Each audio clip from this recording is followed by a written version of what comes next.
I was in my comfort zone. I was doing just enough to get by. I was working on a job. They paid me just enough to keep me from quitting, and I worked just hard enough to keep from getting fired. How many know people like that? Blink your eyes if you understand what I'm talking about. I was parked. I knew I could do more. But when my mama died, it took something out of me.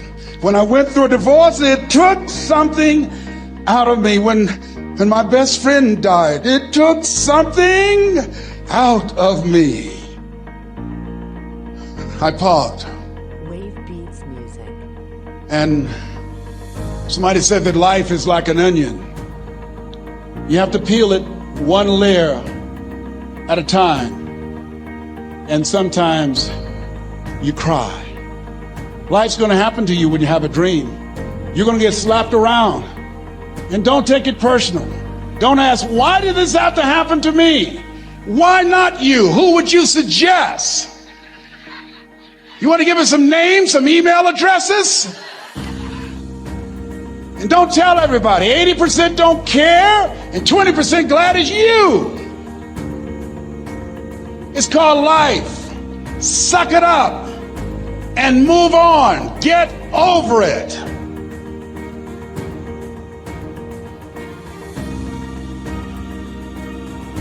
It happens to everybody. Here's the other thing is you look at your goals and look at your dreams. When you're going through some stuff, repeat out to me, please. When things go wrong, don't go with them. Yes, write that down. When things go wrong, don't go with them. When you're working on a business deal, you're counting on some money. Someone said you will get the loan and it falls through. You have an event and the people that you thought would be there and support you, they don't come through. Or someone turns against you or you get ripped off. It's going to happen to you. Happened to me. Someone stole all my products. My database, over 180,000 names and addresses. It's not personal. It's going to happen to everybody. It does. 8 out of 10 millionaires have been financially bankrupt. Walt Disney had 7. He filed bankruptcy 7 times and had 2 nervous breakdowns. It's called life. But I got a saying, when life knocks you down, try and land on your back, because if you can look up, you can get up. You've got the power in you to do that. You've got something special. You've got comeback power. Here's the other thing. Let us say together, it's possible. It's necessary. It's me. Yes, write that down. It's me. Take ownership for your life. Nobody can live your dream for you but you. Nobody's going to take care of your business like you. Stop coming up with excuses. Don't give yourself permission to continue to live a small life. You can't fit a big dream into a small life. Give yourself permission to go for it, to test yourself, to challenge yourself, to live full. I like the saying, always strive to get on top in life because it's the bottom that's overcrowded. The reason you're here is because there's something in you that says, I can do more. This just can't be it. There's something in you. There's a calling on your life. There's something in your heart that caused you to get dressed and spend the money to go to seminar after seminar and listen to message after message and speaker after speaker. Because there's something in you that tells you this is not it for you. You have not peaked here. There's more in you that you're expressing. Eye has not seen, ear has not heard, nor has entered the heart of mankind what's in store for you if you challenge yourself, if you persist and persevere, if you take ownership for your life. George Bernard Shaw said the people that make it in this life, they look around for the circumstances that they want, and if they can't find them, they create them. Create what you want. You have the power in you to do more than you can ever begin to imagine, to control your destiny, to make a difference in our children, to make a difference on the planet, to make an impact. Let us say together, it's me. And let us say together, it's hard. Say it like you know it. Say it's hard. Ladies and gentlemen, it's hard. There are people who have seen their retirements taken away from them by the corporations that they work for. They were within 2 or 3 years of retiring, and they had it taken from them. The number one entrepreneurs in this country now are senior citizens. The number one employer, number two, McDonald's and Walmart. And there's nothing wrong with those jobs. I guarantee you those people did not have a plan to end up living their lives at the end of life with those types of jobs. And they didn't have a plan like you have, and while you're investing in yourself, not to. And it's hard. There are people making choices between purchasing prescription drugs or paying for gas or a mortgage note. It's hard when you're working on a job for 20 years, 30 years, give them some good years, and then they come in and tell you, we've downsized. In other words, you're fired. And then you have to start all over again.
to move tomorrow. Why, Leslie?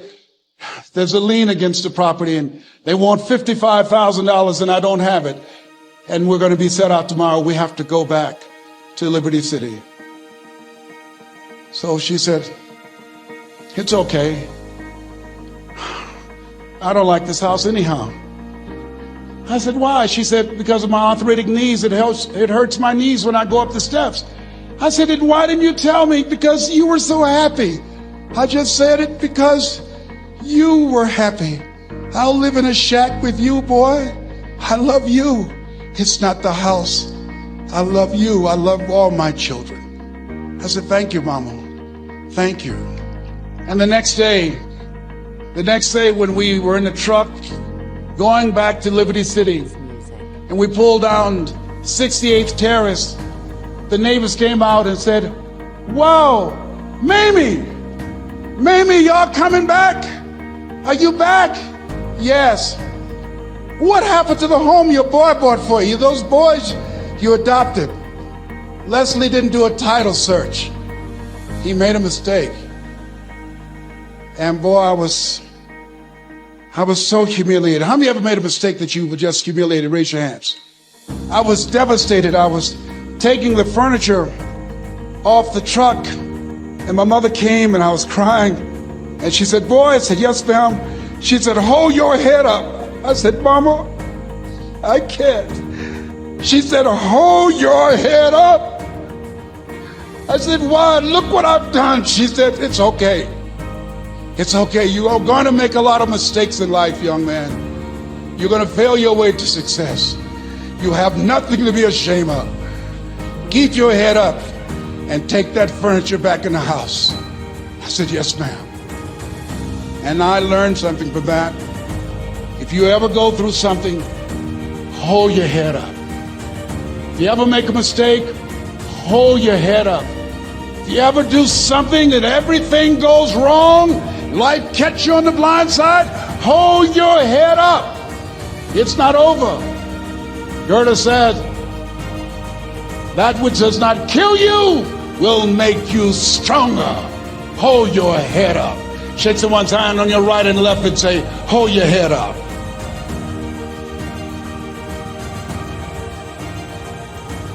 Here's something else, ladies and gentlemen. Repeat after me, please.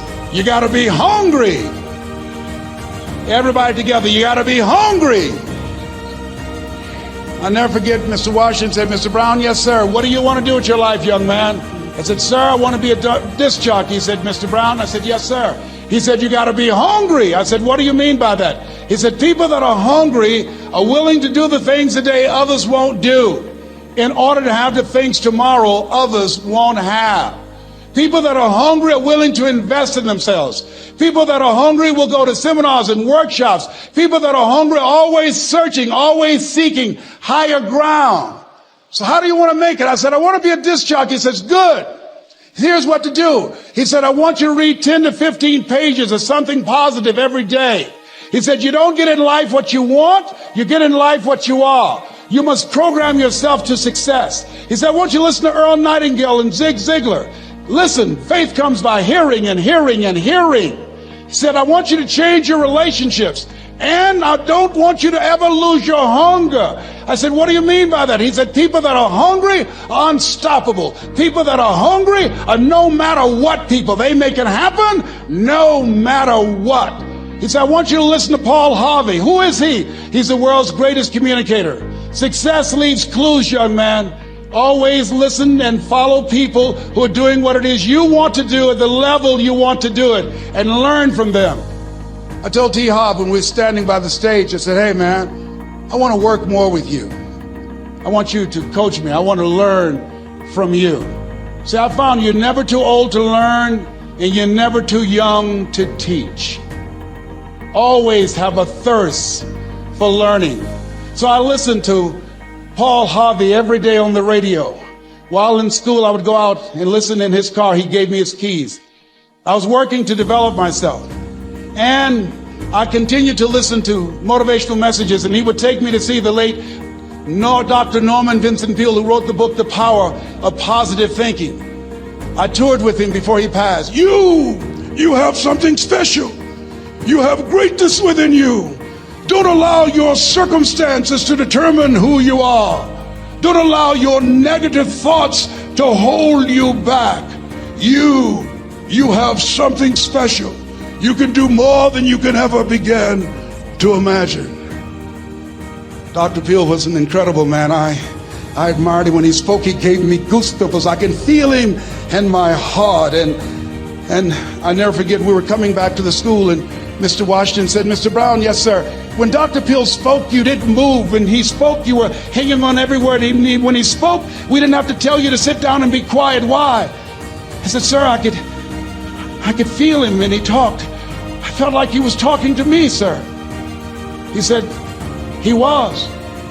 I said, but he doesn't know me, but he was speaking to you. Did you feel him in your heart? I said, yes, sir. He said, most people feel him in their head. If you felt him in your heart, he said, listen to him, sir. Follow him, learn from him. And I would go to seminars and workshops. Anywhere I would find where Dr. 𝐕 was, I would be in the audience. I would drive 200 and 300 miles just to hear him speak. And my dream and vision was to share the stage with him. I thought about it. What is your goal? What is your vision? I want you to hold it in mind. There's some power in that. Because when I became involved in speaking, I never forget, I got a call from Og Mandino, who wrote the book, The Greatest Salesman in the World. He said, Les, I'm stuck in Philadelphia. I need to be in Kankakee. Dr. Norman Vincent Peale is appearing. I can't make it. I heard you're in Chicago. I said, yes, I am. Can you go and open for me? I said, yes, man. Oh, my God. Dr. 𝐕, I said, yes, I'd love to do it. And I went there and I came. I said, hi, I'm Les Brown. He said, you're not the band of renown? I said, no, I'm Mrs. Mamie Brown's baby boy. I'm here to speak. He said, come backstage. And his wife, Martha, was there. And she said, Papa, Les Brown is here, the speaker. And he said, Les Brown, shoot for the moon. Because even if you miss, you'll land among the stars. I said, sir, that's my quote.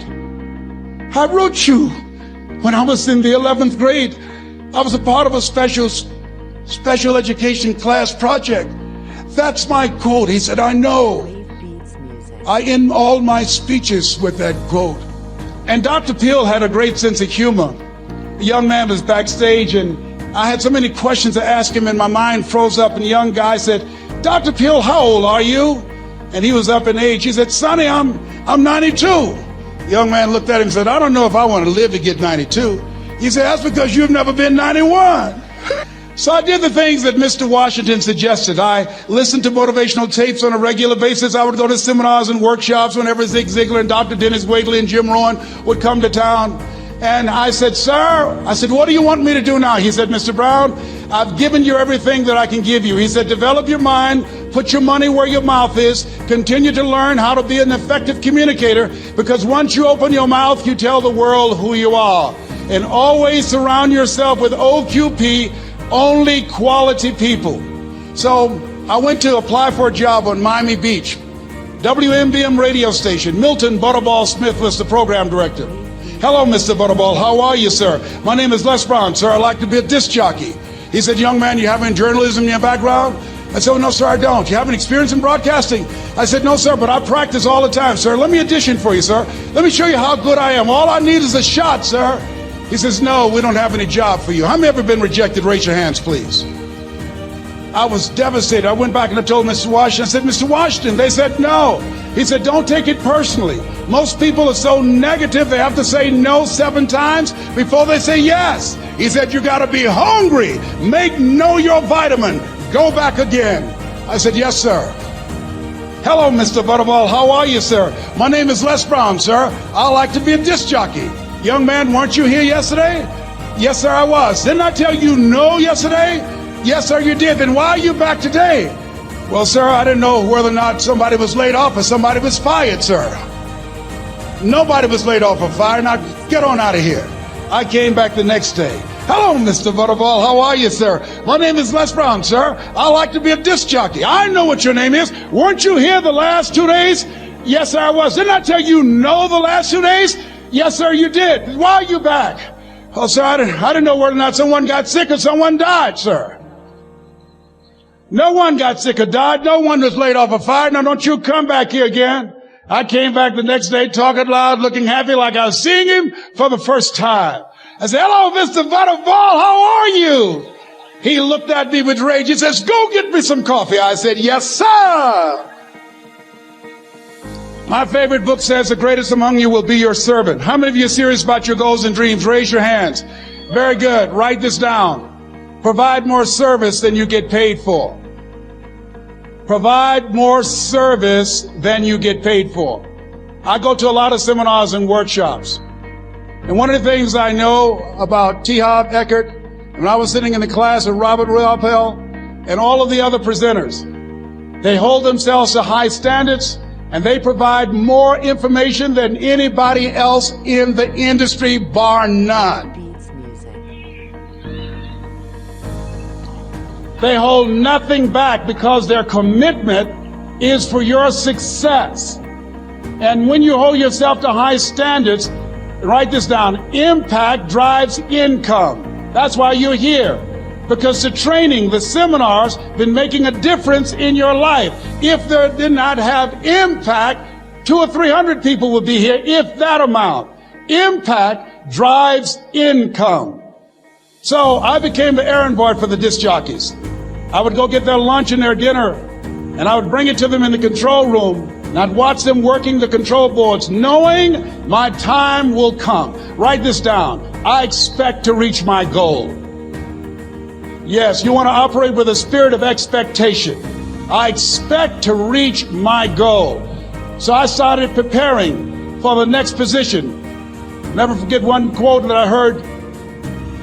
As you look at your life, you look at your goals and dreams. It's better to be prepared for an opportunity and not have one than to have an opportunity and not be prepared. If you expect to reach your goal, prepare yourself now. And so then pretty soon, the guys at the station, they begin to take a liking to me. Write this down. Build relationships. As you're aware, people deal with people that they know, like, and trust. And so they would say, Leslie, yes, sir. Come here, yes. Come outside. Who did this? Oh, your car? Yes. Who cleaned my car? I did, sir. I would wax their cars on the weekend, inside and out. How much do you charge? Oh, nothing, sir. I just sworn to help out. I was providing more service than I got paid for. I was building relationships. They said, whoa, look here. Donna Ross and the Supremes are coming to town. The Four Tops and the Temptations. Here are my car keys. Pick them up for me. Take them to the Fontainebleau Hotel on Miami Beach. I said, yes, sir. I would drive them all over Miami Beach in their big, long Cadillacs. I didn't have any driver's license, but I was driving like I had some. Then one day, it was a Saturday afternoon. A disc jockey by the name of Rockin' Roger was drinking while he was on the air. It was a Saturday afternoon, and I was the only one there. Rockin' Roger got so drunk, he could not complete the show. He started slurring his words. He's about to fall off the chair. And there I was, looking at him through the control room window, walking back and forth, young, ready, and hungry. I was saying, drink, Rock, drink. Drink, Rock. I'd have gone and get him some more if he'd asked me to. Then pretty soon the phone rang. It was the general manager, and I answered the phone. I said, hello? He said, young boy, this is Mr. Klein. I said, I know. He said, Rock can't finish his program. I said, I know. He said, would you call one of the other DJs in? I said, yes, sir. I said to myself, he must think I'm crazy. I called my mom and my girlfriend, Cassandra. I said, y'all come out on the front porch and turn up the radio. I'm about to come on the air.